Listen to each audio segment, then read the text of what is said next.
経歴、スワンではなく、キグナスである。聖夜をはじめとする多くのブロンズセイント同様、父はグラード財団総帥の木戸光政、異母兄弟である聖夜たちと異なり、氷河の実はその事実を知っていたものの、光政からは認知されていなかった。母親はロシア人のナターシャで、日本とロシアとのハーフである。7歳の時にロシアから船で日本へ向かう最中、事故で母が船もろとも救難不可能なほどの深海に沈んでしまい、母の遺体を引き上げる力を得るためにセイントとなる決心をする。8歳の時にグラード財団によって東シベリアへ送り込まれ、ゴールドセイント、水亀座の神、アニメでは神の弟子のクリスタルセイントに師事する。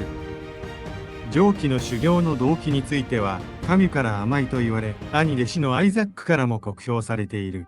氷河は自分よりアイザックが格上の力量を持つと認めており、白鳥座のクロスを手に入れるのはアイザックの方であると思っていた。しかし修行5年目の時、未熟なうちに母の遺体を引き上げに潜ったために上流から抜け出せなくなり、それを救いに来たアイザックを犠牲にすることになってしまう。アイザックを失った翌年、修行6年目にしてセイントとなる。母の遺体が氷点下の海水によってそのままの状態で保存されていたため、セイントとなった後もその力を深海の母のもとに花を届けて見舞うことにのみ使っていたが、聖域の神より使徒を演じる聖夜たちの粛清の命を受ける。セイントの称号を得たもののクロスを授かっていなかったが、聖域からの指令とともに永久氷壁の中に眠る白鳥座のクロスの存在を神から知らされた。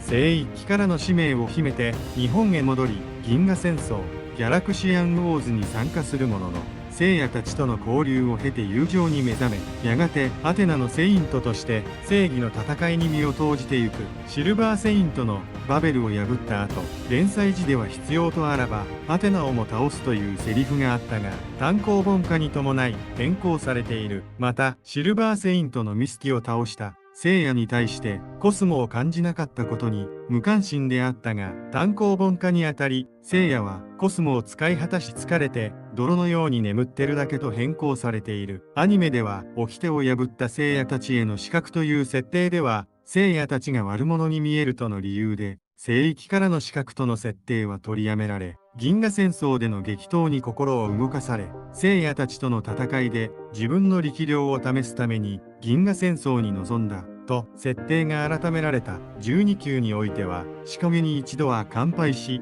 氷の棺に葬られたが、後に絶対零度を身につけ打ち破る。海底神殿では兄弟子アイザックと再会。一度は動揺し、自分のせいで片目を失った彼に同じように自分の左目を潰させたが、地上のため市場を抑えてクールに徹してアイザックを倒す。師と兄、弟子共にその手で倒すことになったが、同時にお互いの立場を理解し合った。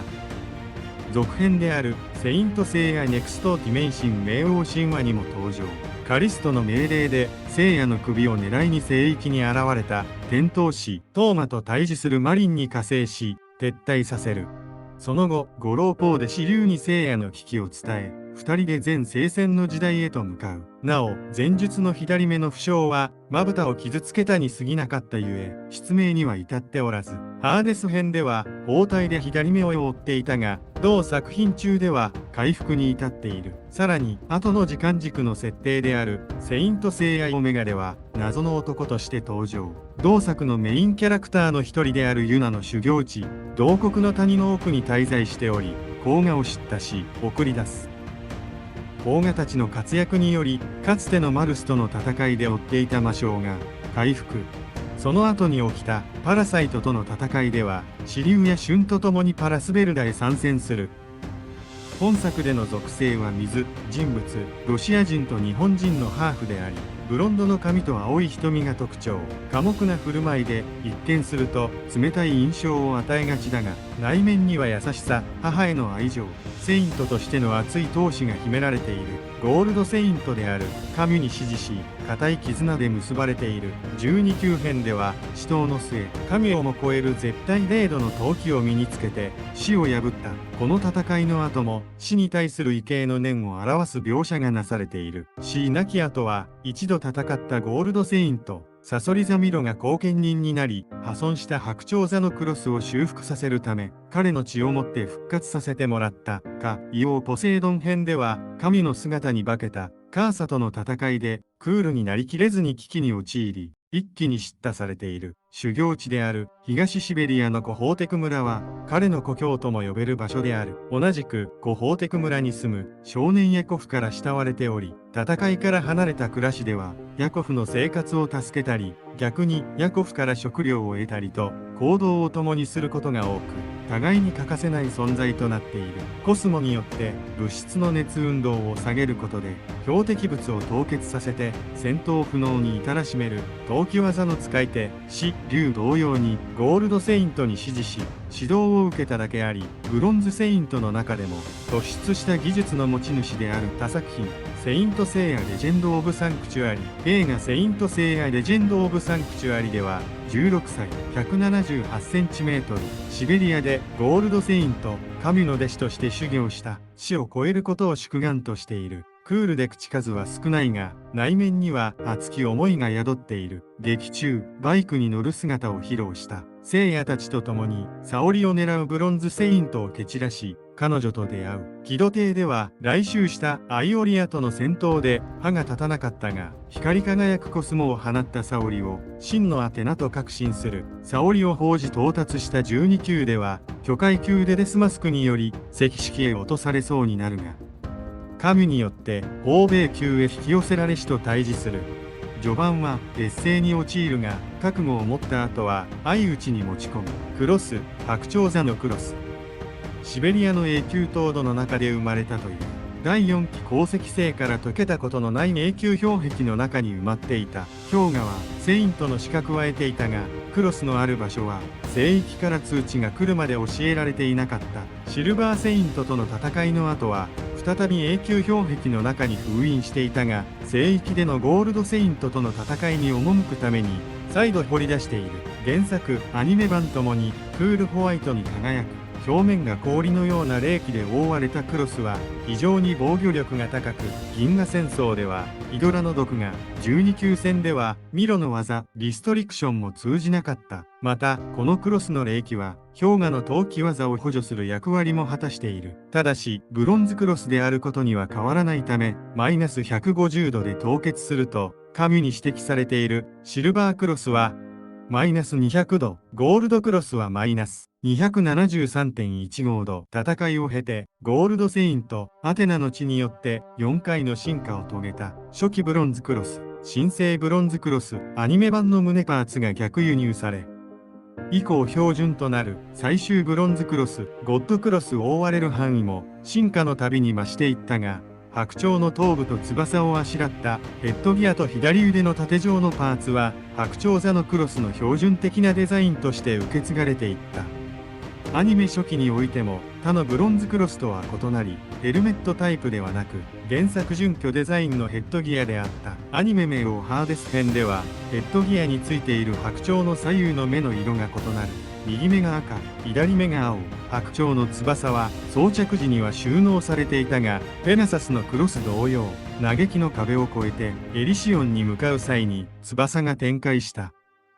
ゴッドクロスになった際にも翼を持つ水亀座のゴールドクロスか、イオポセイドンとの戦いや劇場版でゴールドクロスを身につける機会があり、勝利に貢献した。しかしエリシオンでのタナトスとの戦いでは一撃で粉々にされている。必殺技ダイヤモンドダスト、コスモで作り出した陶器をブローに込めて放ち、相手にダメージを与え凍結させる技。一騎との死闘の際には鏡のように変化させることで大玄魔剣を跳ね返したこともある。師匠である水亀座の神によれば、ダイヤモンドダストは最も初歩的な技とされる。また神は自分が氷河に授けた技とも語っており、アニメ版では氷河の直接の師であるクリスタルセイントを通じて授けたという設定。実際に神自身もハーデス編以降で使用している。序盤で同格であるブロンズセイントの海蛇星座の1を倒し、暗黒闘士であるブラックスワンを圧倒するも、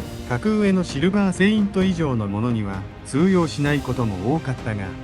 冥王ハーデス編ではイワンをセイントセイヤオメガではミラーを倒している。テレビアニメではオーロラサンダーアタックやオーロラエクスキューションと同等に両拳を組み合わせた方も存在し、連打も行っている。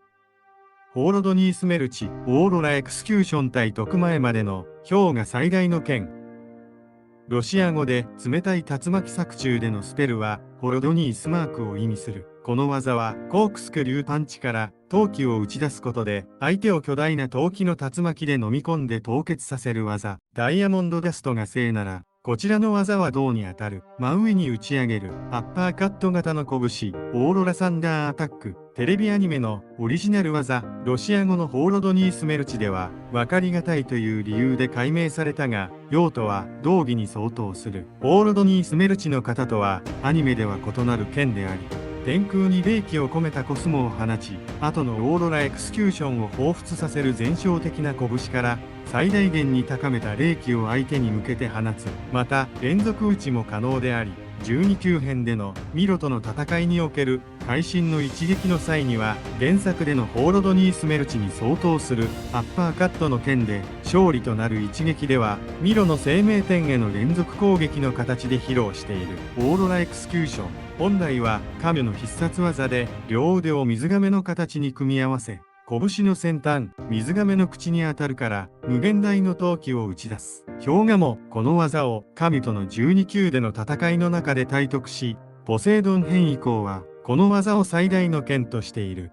カリツォー、氷結リング、ロシア語で輪を意味する。相手の周りに氷の結晶のリングを作り出し、動きを封じる。その輪は次第に増えていく。テレビアニメでの呼称は氷結リング。利用機会は多くはなく、ブラックスワンに対して使った以外はサソリ座のミロおよび伝統師のトーマに対し一時的に動きを止めるのに使用した程度である。ミロがカリツォを人払いで跳ねのけたのに対して氷河自身もさほど効果を当てにしてはいなかったかのような発言をしている。なおトーマに対してはブラックスワン同様に効果があり、倒れて動けなくなっている。フリージングコフィン、本来は氷の棺を作り出して人間を閉じ込めるし、神の技ゴールドセイントが数人がかりでも破壊不可能とされ、また陶器で破壊することが可能だが、そのためには絶対0度が必要となる。12級戦では戦いで敗れた神により2度この中に閉じ込められたが、1度目は天秤座のゴールドクロスの剣によって、2度目は自らの陶器により脱している冥王ハーデス編で嘆きの壁において冥界三巨頭の天気星グリフォンのミーノスに対しこの技を変形させて氷壁として足止めに用いたが、ミーノスの力の前には効果はなかった。セイントセイヤオメガではパラサイトとなり不死の存在と化した時貞を封印するためオーロラエクスキューションと併用する形で使用した凍結剣。アニメのみの技、通称シベリア仕込みの足封じ技。相手の足元に滑り込み両足首を掴んで下半身を凍結させ動作を封じる。自分より体格で勝る相手に有効だが、コスモを完全燃焼させるために消耗が激しい上、無防備な背中を相手に向ける姿勢となるため一気に凍結しなければ自分の身に危険が及ぶ。実際肩甲骨部分に打撃を受ける描写が多かったという弱点もはらんでいる。チャンネル登録高評価お願いします。